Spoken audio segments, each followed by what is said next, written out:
вот четко не могу сказать, но то, что один из лучших, вот в первой тройке, это 100% из сельских военкоматов. Это из 32, наверное, 32. Это вот можете представить.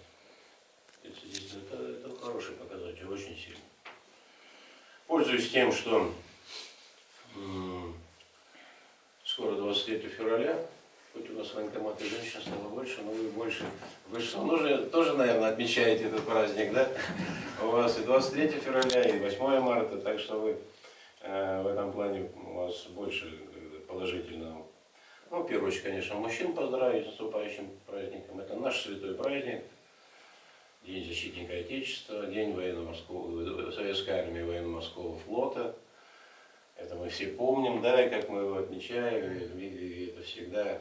Я вспоминаю кадры фильма «17 мгновений весны», как этот Штирлиц закрывался в комнате, эту картошку пек в этом, как в камине, наливал себе вот этот стакан водки, курил сигарету, ел картошку и отмечал День Советской армии.